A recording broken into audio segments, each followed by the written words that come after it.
Assalamualaikum warahmatullahi wabarakatuh.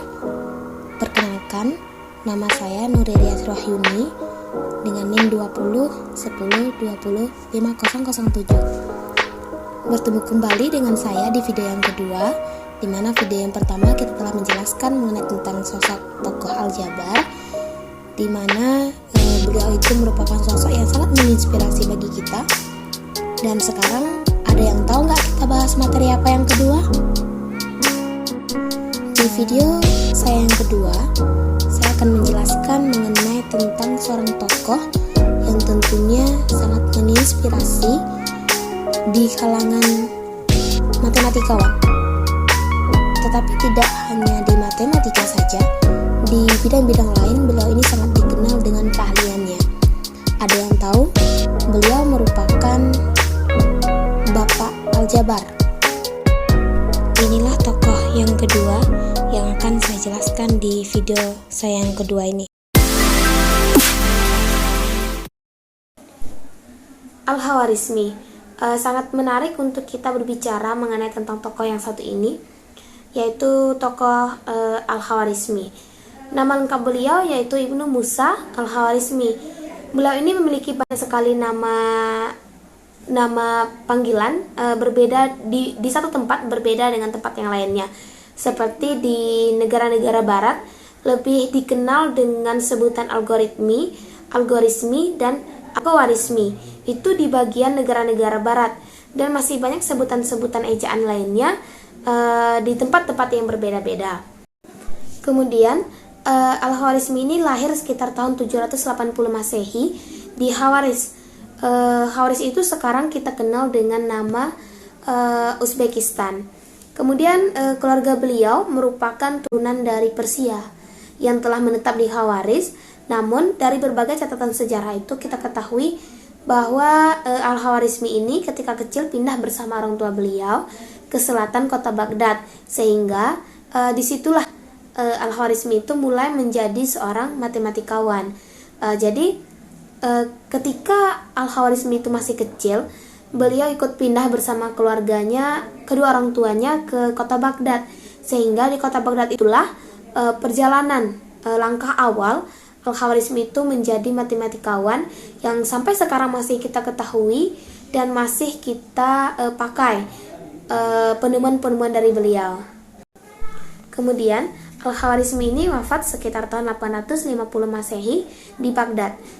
Seperti yang kita ketahui, Al-Khawarizmi ini merupakan seorang ahli dalam matematika, astronomi, astrologi, dan geografi yang berasal dari Persia.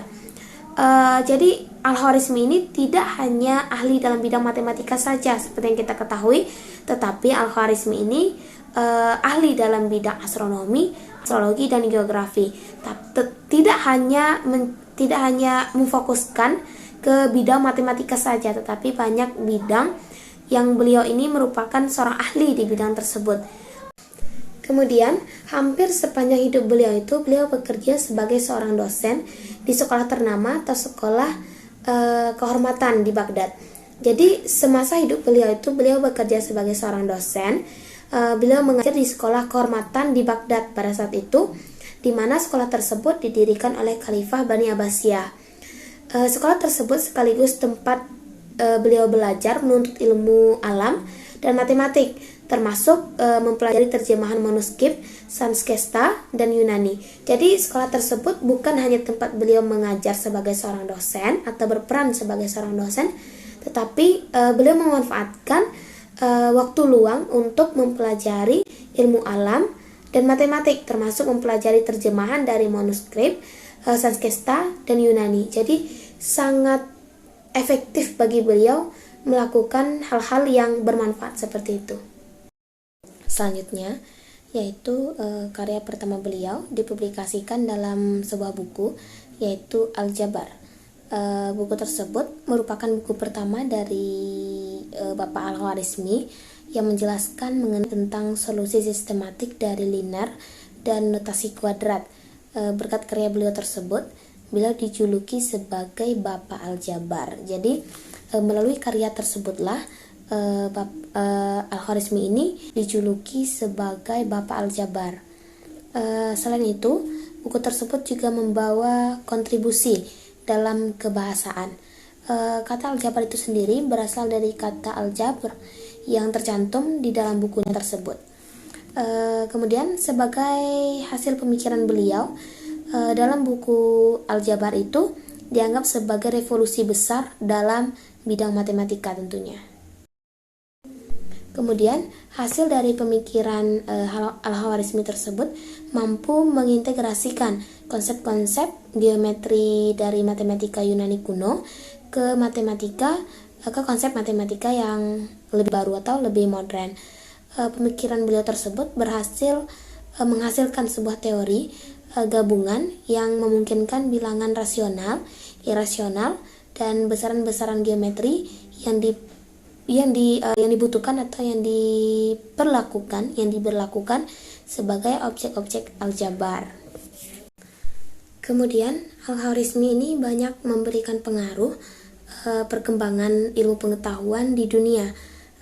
Salah satunya yaitu menemukan konsep aljabar yang dikenal sekarang melalui buku Aljabar yang berisi mengenai tentang persamaan linear dan kuadrat. Itu merupakan salah satu besarnya pengaruh dari Al-Khawarizmi terhadap perkembangan ilmu pengetahuan dunia. Selanjutnya, orang yang pertama menjelaskan dan mempopulerkan kembali penggunaan angka 0 serta mengenalkan sistem notasi desimal dan tanda pengalian 2. Itu merupakan orang yang menjelaskan dan mempopulerkan angka 0 itu merupakan Bapak Al-Khawarizmi. Yang ketiga, memperkenalkan tanda negatif pada bilangan. Yang keempat, membuat tabel perhitungan. Dan yang kelima, menentukan konsep dasar algoritma. Kemudian masih banyak sekali karya-karya beliau semasa beliau hidup yang mempengaruhi ilmu pengetahuan pada saat itu. Jadi tidak hanya itu saja, masih banyak sekali pengaruh-pengaruh yang diberikan oleh Al-Khawarizmi terhadap perkembangan ilmu pengetahuan dunia pada saat itu.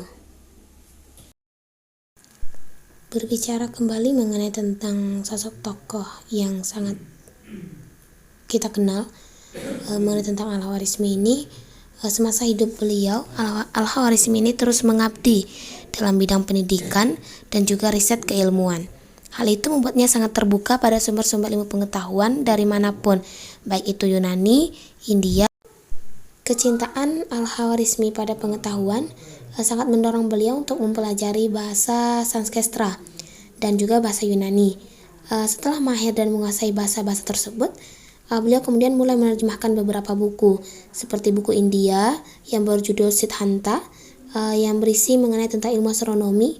Beliau menerjemahkan ke bahasa Arab. Buku India beliau terjemahkan ke dalam bahasa Arab. Kemudian karena kemampuan beliau dalam menerjemahkan buku-buku tersebut membuat pengetahuan dan pemikiran Al-Khawarizmi dalam bidang sains semakin cemerlang. Karya beliau ini tidak lepas dari pemikiran ilmuwan Yunani yang bernama Diophantus.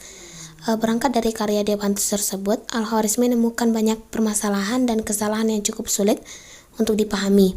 Dari situlah Al-Khawarizmi ini mulai memperbaiki dan menyempurnakan aljabar. Ia mengembangkan tabel rincian trigonometri yang membuat fungsi sinus, kosinus, tangen, kotangen, dan juga konsep diferensiasi. Karena penemuan beliau, Al-Khawarizmi ini dinobatkan sebagai Bapak Aljabar. Bahkan pemikiran Barat pun mengakui dengan kebenaran tersebut. Kemudian masih berbicara mengenai tentang penemuan dari Bapak Al-Khawarizmi, yaitu beliau merupakan penemu rumus logaritma dan desimal. Al-Khawarizmi ini juga menjadi orang pertama yang mengajarkan aljabar dalam bentuk elementer. Bukan cuma itu, beliau juga dikenal sebagai peletak rumus ilmu ukur dan penyusun daftar logaritma dan hitungan desimal. Kemudian karya dalam bidang aritmatika ini tertuang di dalam buku beliau yang berjudul The Book of Addition and Subtraction According to the Hindu Calculation. Di dalam buku tersebut menjelaskan tentang penjumlahan dan pengurangan berdasarkan kalkulasi Hindu. Mungkin hanya itu penjelasan saya mengenai tentang seorang tokoh yang sangat menginspirasi, yaitu Al-Khawarizmi. Semoga dapat dijadikan motivasi bagi pribadi saya sendiri maupun bagi kita semua. Semoga bermanfaat. Assalamualaikum.